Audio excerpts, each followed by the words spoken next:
The Azerbaijan Grand Prix at Baku is over, and it was Oscar Piastri in the McLaren who took victory under the most amount of pressure possible from Charles Leclerc and Sergio Perez. But now F1 moves on to the next race, which was the original night race on the calendar, the Singapore Grand Prix, which means that once again it is time for my preview and predictions. This is a series where I'll be previewing, and then at the end of the video giving out my early predictions for the Grand Prix. If you enjoyed the video, then please hit the like button and subscribe for more F1 content. Now, let's get into the video. As usual, I'll be talking about the top teams later on, so please do stick around for that. Yep, the Azerbaijan Grand Prix is over, and it was a fantastic race, with great on-track action, ending with a big incident between Perez and Sainz. The Singapore Grand Prix is another race which does tend to see incidents, as it has a 100% record of seeing a safety car intervention, which means Bernd Maylander in the safety car might actually have to do something for the first time in quite a while. And the reason that we do tend to see a safety car is because the circuit is very tight like Baku, and mistakes are immediately punished. The circuit is also very physical, and it is typically the longest race in terms of race time of the year, meaning it is also a mental challenge on the drivers as well. Not only this, but the teams tend to bring the highest levels of downforce, much like we would see at Budapest or Monaco, which means that once again we could see a slightly different running order to what we saw in Baku. Baku is a high-speed street circuit. Singapore, on the other hand, is a relatively slow-speed circuit, but one that has become faster as the circuit was changed last year as it removed a bunch of corners to try and help increase the amount of on-track overtaking. The Singapore Grand Prix is another street race, meaning that once again Pirelli will be bringing the softest tyres in the range, meaning that the hard tyres will be the C3, the medium tyres will be the C4, and the soft tyres will be the C5 compound.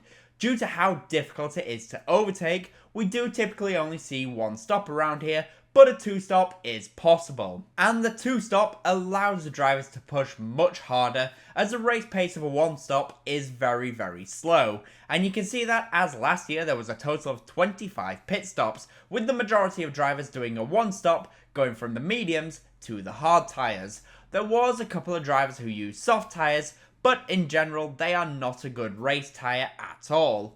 With how close everything is, I anticipate that it will be another one-stop race unless there is a well-timed safety car. As I said, overtaking at Singapore Grand Prix is very difficult, and honestly we don't tend to see that much of it. But it is very possible to overtake, especially if you have a large tyre delta, and you can see that as last year there was 42 on-track overtakes, which mainly came from drivers on different tyre strategies. To help with on-track overtaking, the Singapore circuit features 3 DRS zones. The first DRS zone is down the pit straight heading into turn 1, the second DRS zone is on the exit of turn 5, heading down Raffles Boulevard and turn 7. And the third and final DRS zone is on the exit of turn 13 heading into turn 14. There may be 3 DRS zones, but don't expect any easy overtakes around this circuit. Last year the pole position lap time was a 1 minute 30.984, and that was set by Carlos Sainz in the Ferrari. During that lap he managed to reach a top speed of 315 km per hour.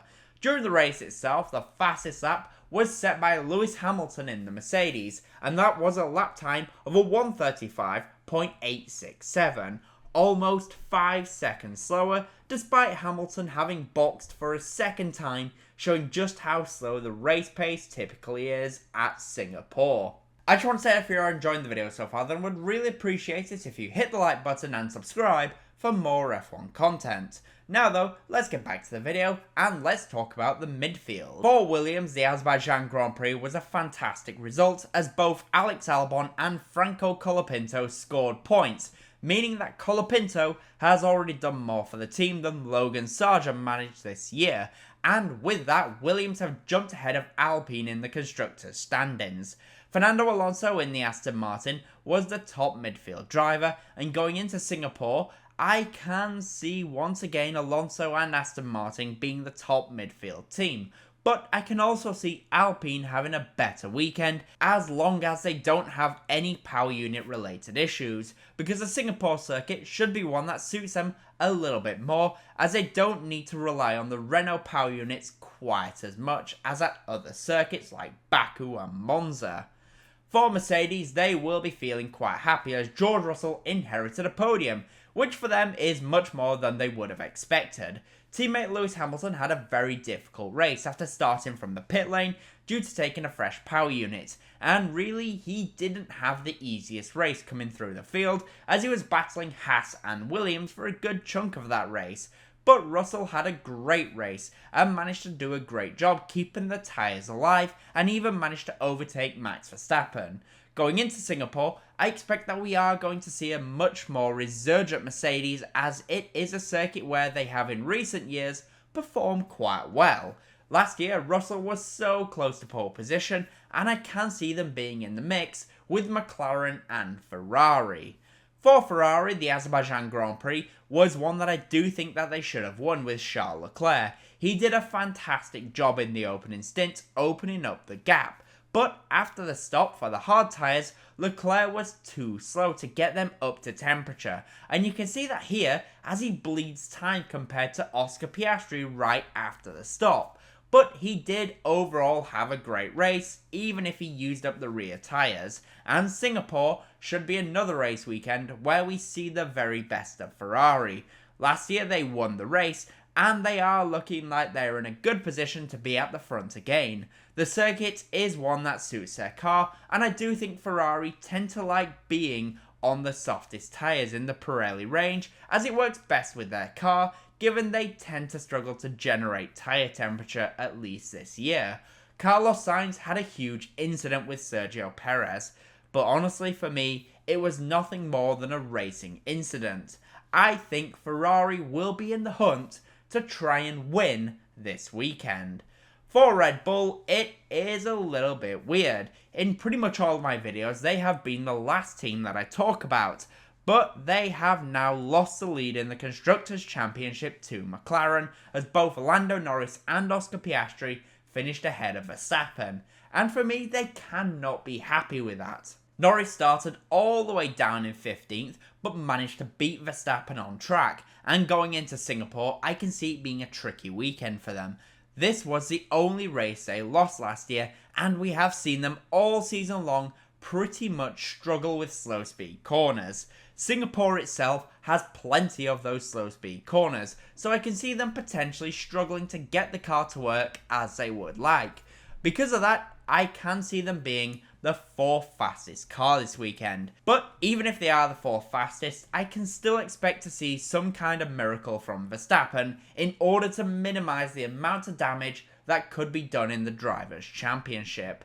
And finally, for McLaren, they have taken the lead of the Constructors' Championship after Oscar Piastri put an incredible move on Charles Leclerc, which ultimately helped him to win the race. And Lando Norris had a fantastic recovery drive, managing to make the hard tyres last a very long way into the race, and then he had a fantastic final stint on the medium tyres and managed to overtake Max Verstappen, and well, at least close some points and salvage what was a bit of a disastrous qualifying session. Going into Singapore, I can see McLaren being the favourites alongside Ferrari. With Norris playing the team game to help Piastri in Baku, I can potentially see that favour being returned if they both actually are at the front of the field, as they really should be after qualifying, as this should be another great weekend for them to try and close the gap to Max Verstappen in the Drivers' Championship, and in the Constructors' Championship, I see no reason why McLaren don't extend the lead against Red Bull this weekend, as it should be a great place for them, and like I said, they should be in the hunt at the front with Ferrari for race wins. So with that in mind then, what are my very early predictions for the Singapore Grand Prix? Well, I think the top midfield team and midfield driver will be Fernando Alonso in the Aston Martin. But what about pole position and the top 5? Well, for pole position, I am going to go for Charles Leclerc in the Ferrari to make it another pole position. But what about the top 5? Well, for me, in P5, I'm going to go for Lewis Hamilton in the Mercedes, provided he doesn't have any issues. If he does have any issues, then it'll be George Russell in the Mercedes. P4 will be Carlos Sainz in the Ferrari. P3 will be Oscar Piastri in the McLaren. P2 will be Lando Norris. And I do think Charles Leclerc can, if he nails the entire weekend, win the Singapore Grand Prix. But those are my thoughts. The question is, what do you guys think will happen? In the comment section down below, please do let me know. And as always, comment, leave a like, and subscribe for more F1 content. Thank you all so much for watching.